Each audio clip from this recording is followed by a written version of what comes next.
What up, what up, what up? I'm AC Cruz. You know who you are. Welcome to my podcast. How goes it? Man, we're in the home stretch. We've been trying to finish this season, pero no, hombre, forget about the technical difficulties, rescheduling, my birthday. No, hombre, there's mala media. Somebody said, no, hombre, you're just drinking. Pues, you would drink too if you had to put up with this bullshit. No, hombre, I'm going to reschedule this day. My IT guy says, you need to defrac, or anyway. We're in the home stretch, okay? And today's guest, it was just a pleasure catching up with the guy because I haven't seen him forever. His name is Juan Carlos Villegas. You may know him as Carlos Negami. And he's been around for quite a while. Almost well over 30 years, I do believe. We'll talk about that in just a few. Man, the guys work with Little Joe, with Selena, Peter Cedillo, Abraham Quintanilla, A.B. Quintanilla. Another thing he's been doing, he's been kicking ass in Mexico. That's right. You know what's funny is when you hear me talk about Bobby, el compadre mío, Bobby did say to me that there's more work in Mex que aquí en los Estados Unidos. I mean, it's crazy, man. Anyway, let's go ahead and get into it. This is me chatting with Juan Carlos Villegas, Grupo Negami.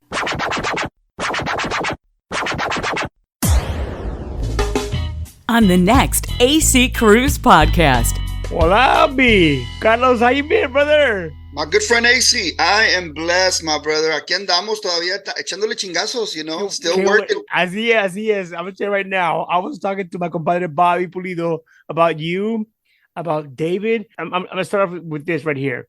We were talking, and I said, dude, why is it these guys like you and David Rivales and Negami, Juan P. Moreno, these guys are kicking ass in Mexico, but in the States here, it's kind of weak sometimes. You know what I'm saying? So he said, you know what? Well, anyway, there were several points made on his part, but he said to me, he said, some of the best Tejanos from Texas are so underrated in Texas, but over here in Mexico, no, hombre, se hacen desmadre. Yeah, no, it's true. We've been going to Mexico for a long time, from the very beginning, since Negami was born. We started going to Mexico from the first event. For the first time we went, it was just surreal. It was just an amazing crowd. They get all into it. They're singing, they're dancing. It's just that you really feel that love. Yeah. And the rest is history, man. We started going all over Mexico. So I don't understand why there's a difference between how the fans react there than they do here. But I feel lucky, I feel blessed, and I'm going to just take every bit of it that I can. Right on. Hey, by the way, what you heard me pop up with a cold one right here. Hold on. Salud. It's a good time for a cold one right now. Yes, sir. Brother, I gotta congratulate you guys because last night you guys played San Luis Potosi, right? Yes, sir. Who were you with, brother? We were in the company of some great artists. Again, it's the Tejano artists that may not do as well over here, that are just kicking ass over there. We are with Costumbre. I know they're not as Tejano, considered as Tejano on this side, but on south of the border, they're considered Tejano because they're from Texas. Sure. We are with Un Nuevo Oro, which is formerly Conjunto Oro, out of Dallas, Texas. Juan P. Moreno, we were in the company of Juan P. Moreno, Un Nuevo Oro, Costumbre, and Negami. So, it was just an amazing show. The fact that we're able to play in San Luis Potosi, which is so deep into Mexico, is just amazing, man. It's still unbelievable to me. Well, I'm going to tell you right now, man. The fact that you guys headline, I'm assuming you guys headline, right? Yeah, absolutely. That's what I'm saying, man. Although you don't get a lot of airplay, a lot of gigs here in the States, man, you kicking ass. Obviously, San Luis Potosi, man. Yeah. It all started off in Monterrey. When our first song that hit, which is Fernando Silva's song. Yes, my good friend. Go ahead. My good friend. That's the one that opened all the doors for us. And ever since we started doing shows in Monterrey, we ended up in San Luis Potosi, in León, Guanajuato, in Aguascalientes, in Puebla, in Saltillo, and in Tamaulipas. It's places I never in my life imagined that I personally would perform. Growing up, doing the Tejano stuff over here, being all over Texas, being all over, the United States, and all of a sudden we're in a totally different country doing our music. It's surreal, man. It's unbelievable. Even now, years and years later, I still can't believe the support that we get south of the border. Well, you know what? Let's talk about that. How you guys started and how long you been in this business, man? About too damn long. I've Been a long time, brother. I've never heard that one, man. It's great, man. Too damn long. I started, well, it's not too damn long. I'm enjoying every minute of it. I started off when I was 19, fresh out of high school when Latin Image recruited me. And we'll talk about that later, I'm sure. Sure. I started when I was 19 years old. I've been in the music business over 30 years now. 30 years. Combined with all the with the entire package, not just Negami, Latin Image, Imagen Latina, which is all part of the Latin Image history. Yeah. So it's been a nice wild ride. It's over 30 years. I mean, now where are you born? Where are you from originally? I was born in Guadalajara, Jalisco. I was born and I was there only for a couple of years of my life. I was very young when I actually landed in the United States, landed here in Texas. So I grew up here. I grew up in Houston, went to school, elementary, middle school, high school, college here in Houston. So born in Mexico, raised in Texas. And just with a Tejano heart, what can I say? So, I talked to the boys, my boys, the guys from La Fiebre. And are you from Houston or Pasadena? Those are fighting words, man. my bad. We're not from Stinkadina. No, my good friend's from La Fiebre, man. I heard that interview, man. That was good stuff. Oh, thank you, sir. Thank you very much. So I actually, I grew up in Magnolia, in the neighborhood of Magnolia. Esa es mi herencia. Es más, yeah. That's where I grew up. I went to school out there, the elementary, middle school. I went to Austin High School and so on and so forth. But my Tejano career is based out of Denver Harbor. That's because that's where Latin Image. Latin Image was it's a same thing as Fiebre, a garage band. Started off in a garage, and so everyone knows as Latin Image as Denver Harbor Zone, Denver Harbor. So there was that competition. Igual que Javier Galván Fama.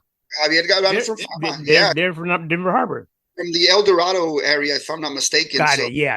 So that the beginning started off with all these bands at the same time. It was Fama, Fiebre, Latin Image. Houston was on fire when it came. For sure. I'm gonna tell you right now, when I got into radio in '85, you guys were kicking ass, man. And I was there for KYST. Remember when KYST was right behind the Astrodome? Yes, sir. Right there on 8181 North Stadium Drive. I'll never forget that. Remember the address, man. KYST 9:20 a.m. Yep. Anyway, so you guys, Fama, Fiebre, you guys kicked ass, and you would do promotional events for us, man. We did promos for the radio station. We had our gigs that we did at schools. In Latin Image was big on education. We did all these inspiring young minds through music concerts. I mean, we were all over the news at that time.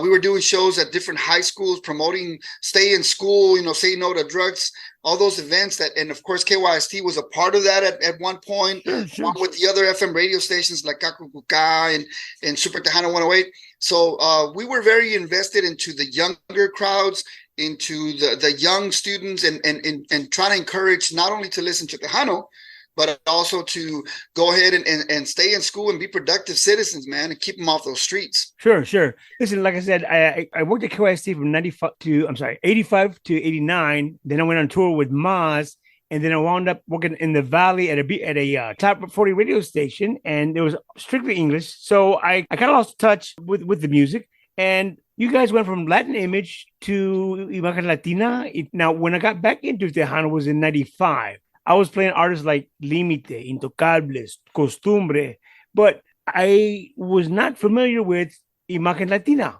Now, if I'm mistaken, is that when you were being produced by Abraham Quintanilla or Avi Quintanilla? We were produced. Our music producer was Avi, and our manager was Abraham. Is that right? Well, yeah. So Latin Image, as you know, we were out of Houston. We had done our thing. We made a lot of noise, recorded several albums with Sony and Capital EMI. So eventually we landed a contract with Q Productions, which is Abraham's company. So we went in and AB produced our that one album. We only did one, the album called Prisionero de Amor. And we were under the management of Q Productions. We were on tour with Selena. It was during that time where Selena was hitting the road, and it was Selena, Pira Studio, it was Jennifer Peña, Grupo Chico, Grupo Escalofrío. It was this big caravan. So we were all over Texas. Selena headlining, so it was the caravan, just like you see in movies. The caravan was going all over Texas doing this show. Well, when we did the album, when we got signed on to Q Productions and we started doing really well under Latin Image, Abraham wanted to, our music started getting played in Mexico. So they made the decision. They asked, look, we need to go ahead and start catering this band to the Mexican crowds. So they decided, and we agreed to change the name from Latin Image to Imagen Latina, which is the Spanish translation, still the same Latin Image, just Imagen Latina. So that's why the name changed. It was during the Q Productions era. How long did that last? That didn't last very long. We actually maybe overall, I mean, I could be wrong, maybe about 2 years in general. And our music started getting played in Mexico. And the next step was we're going to start touring Mexico with Selena. They were going to start taking Imagen Latina to Mexico. As you know, as we all know, Selena was tragically taken away from us. After she passed, that was it. Q Productions pretty much let go of all the bands, Escalofrío, Chico. The only band they actually kept on promoting was Jennifer because of the whole Selena thing. So it didn't last very long. One album under capital EMI and Q Productions, which was the Prisionero de Amor. I do remember the record labels asking me to get behind that Prisionero, but for whatever reason, it wasn't working on our rotation with airplay. You know what I'm saying? But right. I never gave up on you guys, man. Well, and we appreciate that. I mean, we've gone through so many different changes and obstacles, and that was an obstacle. Going from Latin Image, the horns, and the being very similar to La Fiebre and to Fama with trumpets, to Imagen Latina being all keyboard. We didn't even have accordion; it was just literally all keyboard. So it was a change for a lot of people. So it took some time for people to open up, but really, I know that it didn't work out with you at the station, but Prisionero de Amor actually became a really big song for us. Sure. It was a song written by A.B. and Ricky Vela. So that song, that intro, I don't know if you remember that, it's got a really nice keyboard intro that starts the song. It was very memorable. We had good times. It was good times. Okay, so when you guys started off as Latin Image, were you with Sony? No, Latin Image first was independent. Okay. Latin Image, it's just like Fiebre. We had our own record label. It was called Latin Sound Productions, and we actually recorded 4 or 5 albums. Let me see: Juntos para Siempre, Escenario, Imagine, Dos por Uno, 4 or 5. I can't, off the top of my head, I can't remember. So that was independently. We did that under our own record label. And then when we got signed on to Sony, we did 2 albums with Sony that was produced by Bob Gallarza, rest in peace. Yes. So Bob Gallarza produced the album Olé and Dos por Uno. Those were the 2 that he produced. So independently, it was Juntos, Escenario, Imagine. It was 3. I take that back. And then 2 with Sony Records, and those were produced by Bob Gallarza. And it's unfortunate because I got a phone call from Jumpin' Jess and Bob Gallarza. They were coming to San Antonio, and they said, and they called me up, and Jesse says to me, "Hey man, we're coming to town. Let's do this podcast. You want to do it, Bob?" I said, "Dude, I'm not in town. I'm off." Unfortunately, it didn't happen, man. It didn't happen. Yeah. But que pases canse, Bob Gallarza, man. It was good times. Good times. Those 2 albums were something else, man. So when did you make the transition to EMI? To EMI, that was with Q Productions. So first it was Sony, and then when we got signed on to Q Productions, the distribution, it was a side contract with Capital EMI. So it was 2 Sonys, the one with Capital EMI, which was under Q Productions. And then after that, we went right back to our own record label. Yeah.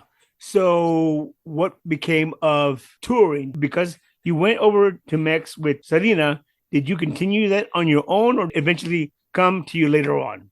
No. It actually, when Selena passed, Imagen Latina pretty much it stalled. We actually did not go to Mexico with Selena. We were going to. We were headed. Okay. It was in the works. That was the next step. We were already doing all over Texas. All the tours. The next step was going to cross over. We did not make it to Mexico with under Imagen Latina. Imagen Latina never went to Mexico. Okay. Our music did. Yeah, our music did, but not we didn't play out there. So that didn't last very long. That was that whole about 2 years thing with Q and Capital. Again, when Selena passed, it was just everything just shut down. I mean, all over. Did you guys play locally or in Texas at all? Yeah, no. We continued playing. But it was just, I think it was a big shocker, man. It was like, here you are playing with one of the hottest artists ever, Selena, and you're doing all these big old shows, and all of a sudden it just comes to a dead halt. It was really hard for us to even try to match, nowhere near the intensity and the flavor of those gigs. So even though we continue doing our thing, that's when the idea of starting from scratch, starting a new project, and that's when Negami was born. Going back to Selena, I do have a picture of you on stage with Selena at the Chicano Festival at the Middle Outdoor Theater, man. Yes, and you know what? I've been looking for someone that I'm sure there's other pictures, because when we performed that day, where Latin Image performed that day, and then Selena brought me up to sing. I think it was Bidi Bidi Bam Bam. So here I am doing Bidi Bidi Bam Bam with Selena. That was incredible. And the only picture I have is probably the one you have. That's the one on your page, right? Yes. on your Facebook page. I saw that, man. Yeah.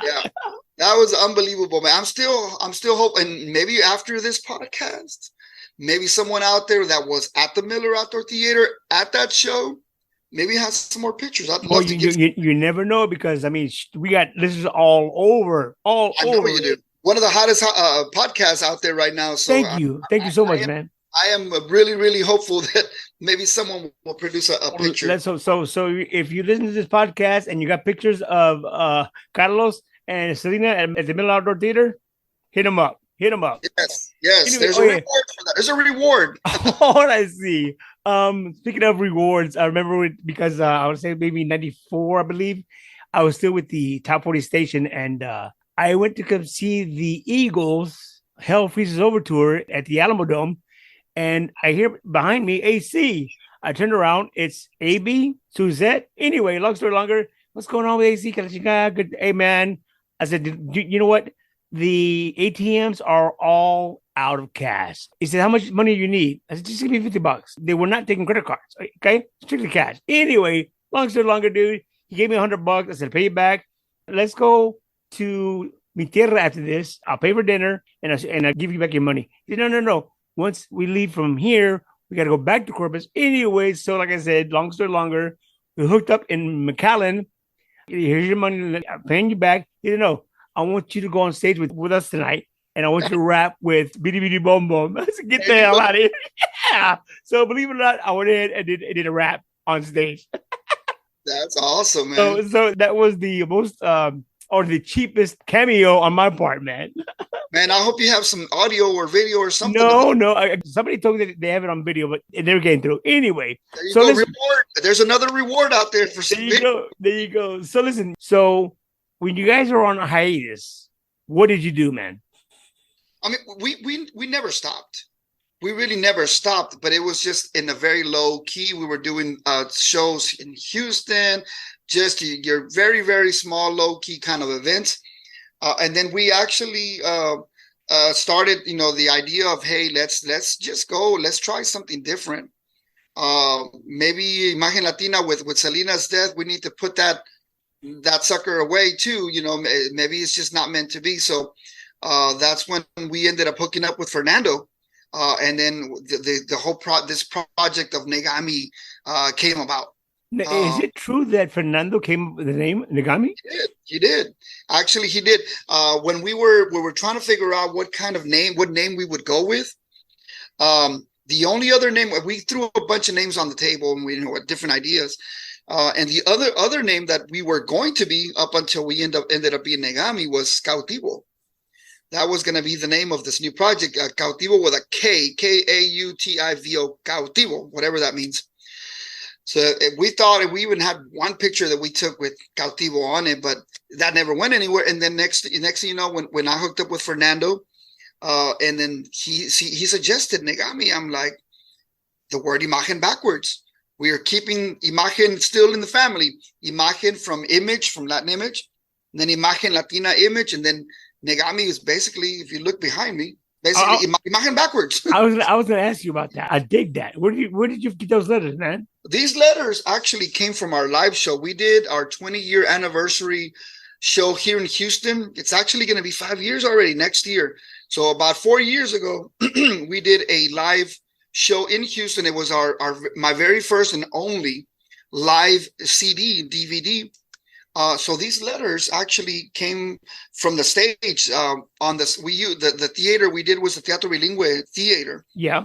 We actually had a truck, a real live truck, which I love that truck. It's an old truck, beautiful blue truck.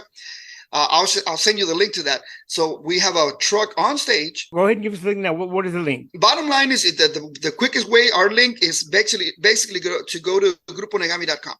Okay, cool. Gruponegami.com. That's our page, and that links you to Facebook, Twitter, Instagram, blah blah blah, all that good stuff. Okay, go ahead. Gruponegami.com. And then so that live album we did at the theater. Actually, these letters were at the theater on the floor. I mean, we worked really hard on that live DVD. So I hope people that are listening to this podcast look us up. It's on YouTube. They're out there. The whole video, the whole performance is live on YouTube. And we did this whole show here in Houston, and that's where these letters came from. Awesome. So now you are Negami. Are you still doing Texas, or now did you cross over to Mexico? The reason why I ask, because the response that you get in Monterrey, obviously San Luis Potosi, Guanajuato, I mean, it's amazing, man. It is. Look, I'm going to be straight up with you. And this is something I'm going to say for the first time here with you that I haven't said publicly. I don't want to say I gave up on Texas because, I'm from Texas. This is my hometown. But I feel that either people don't think we're Tejano enough, and that's something we struggle with, AC. Because Negami, they're like, oh, they're not Tejano. They're not Tejano because we don't have the classic Tejano sound. We're not norteño because we don't sound like Ramon Ayala. So it's kind of like we are not being necessarily accepted by the hardcore Tejanos, where they feel we're not Tejano enough. So we don't get the support that I wish we did, because we can play a Mas, we can play a J, we can play pretty much about anything, because my musicians, they're amazing. But because the music that hit, our music, our original music, is very international. Our music is Tejano because we're from Texas, but it's very international sounding. So here in Texas, we hardly perform. I know. Do I want to perform? Absolutely. I would love to go back to all these cities that opened their doors to us as Latin Image and Imagen Latina, but it's just, I don't think the crowds are there. They're not ready for us, maybe. I don't know. Maybe one of these days it'll happen, but for now, we're going to go ahead and continue doing what we do, recording music, and we still send it out. We still send it to all the radio stations. And, if people enjoy it and like it, then we'll be happy and appreciate it. Other than that, I mean, we're going to just keep on trying. It's funny that you mentioned that, because here's the deal. I was talking to Romeo from Tejano Nation, as well as my compadre Bobby, as well as Stevie D, several artists, about the sound of Tejano. Here's the deal, man. Tejano's got all kinds of unique sounds. You know what I'm saying? Yes, they do. Yes. It's not just accordion. It's not even the big band. It's just a fusion of all kinds of great stuff, man.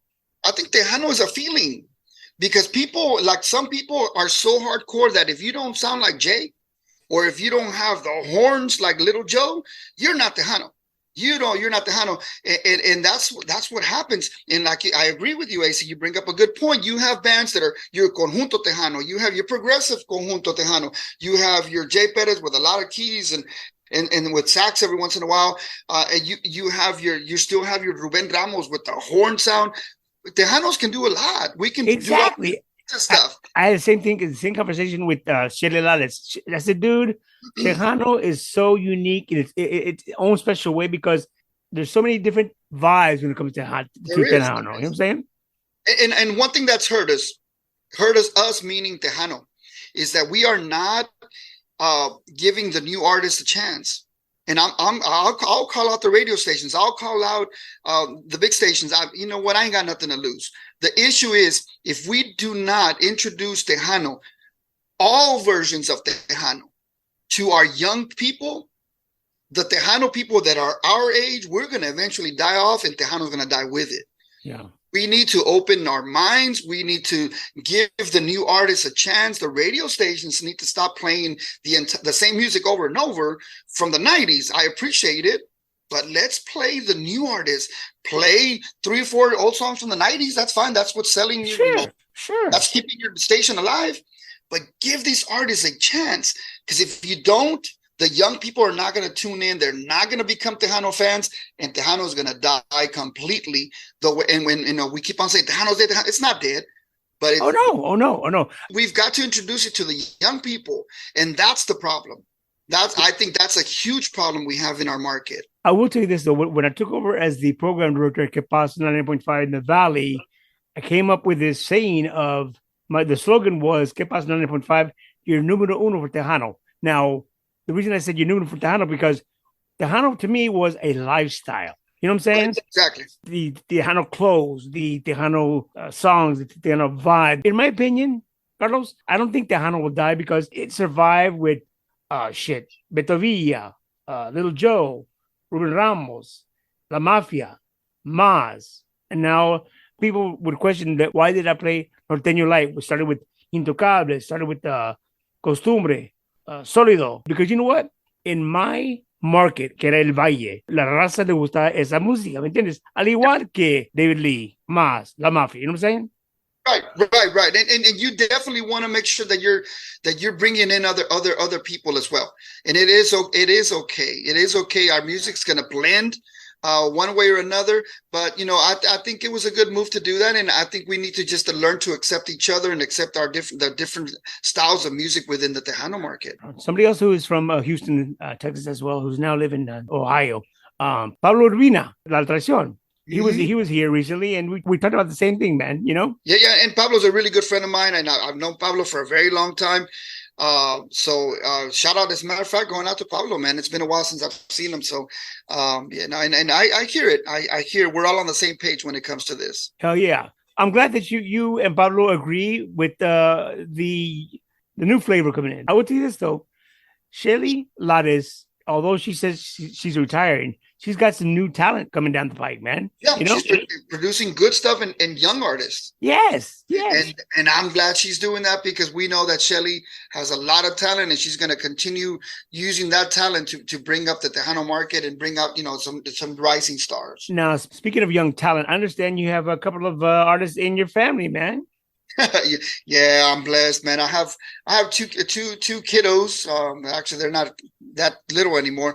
I have a 21-year-old and a 16-year-old that's in high school still, but they're both they have naturally God-given talent, and they're both very musically inclined. They have amazing ears. They have great voices. So I'm letting them find their way. I'm letting them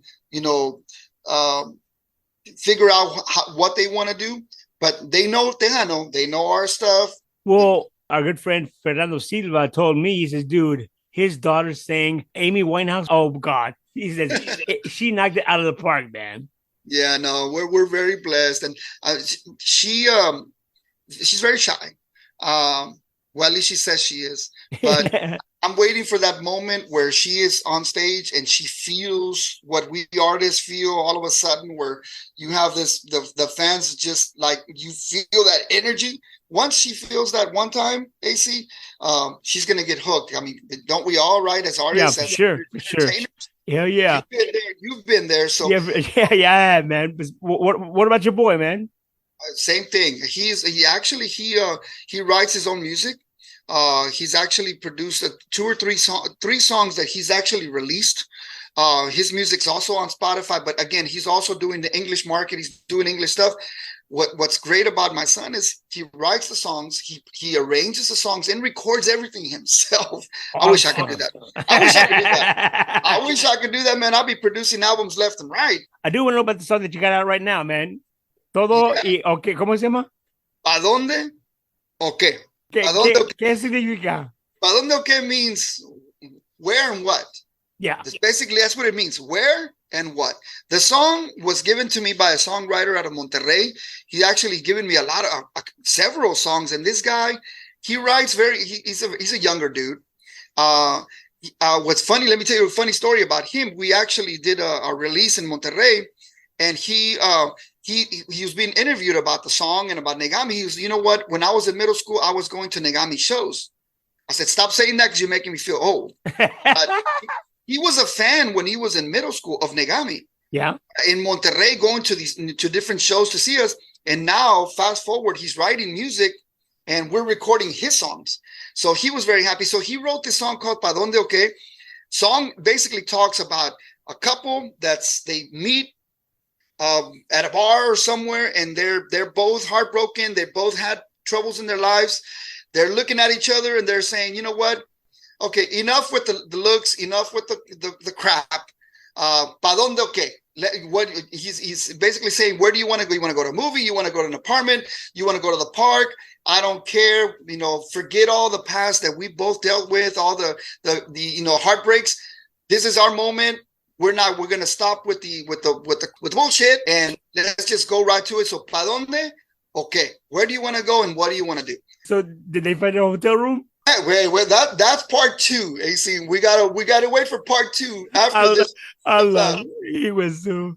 Listen, man. And that'll come out 9 months later. No. Well, listen, I want to thank you for taking the time out of your busy schedule. San Luis Potosi was awesome. Yeah, absolutely, man. It was a thrill. And now next, we're going to be in Monterrey. Also, we're going to be there with Signo. We're going to be there with Costumbre again. We're going to be there with, oh my goodness, Sólido and Negami. So that's coming up also in Monterrey in June. And then we have another ginormous event that's going to be taking place in Monterrey, but I can't really talk about it yet. That's going to be happening down in October. AC, I want you to, you'll be the first to know everything that's happening with Grupo Negami coming up. I look forward to it. Listen, again, one more time. What is the name of the latest, por favor? The latest single is called Pa Donde Okay. So what? And where do you want to go? Pa donde okay? Check it out. It is on Spotify. It's all over. And it's on YouTube. It's all over social media. Check it out. That's the latest single for Grupo Negami. Carlos, thank you so much, man. It's been a pleasure. It's so great to see you, brother. Hey, likewise, man. I'm so glad to be able to hook up with you. I'm a fan of your podcast. I've been listening to all of your stuff, man. You got some great stuff going on.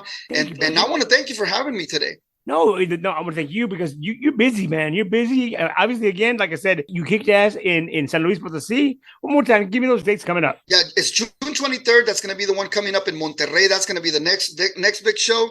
And then, of course, for the rest of the lineup, the rest of our shows, just go to gruponegami.com and you can connect with us through all of our social media pages. Chingón. Carlos, tú cuídate mucho, mano. I can't wait to hear and see the talent of your kids, man. Oh, man, you'll be the first to check it out. Now, thank you for asking for them. And AC, I wish you nothing but the best. Keep on jamming with your podcast, man. You're doing an amazing job keeping Tejano music alive and keeping people informed. And thank you again for having me here today. Thank you, brother. Take care. Thank you. Thank you, brother. There you have it. ¿Pa dónde o qué? ¿Cuál es el pedo? ¿Qué pedo? ¿Qué onda? ¿Pa dónde o qué? That's the latest from Negami. So be sure to download it today. Thank you so much, Juan Carlos. Thank you, Romeo, TejanoNation.net, Jackie Lynn, the voice girl, and you, the listeners, the subscribers. 2 more episodes to go, and we are done with season 14. So just chill to the next episode of the AC Cruise Podcast. Much love. Be safe. Pa donde o qué?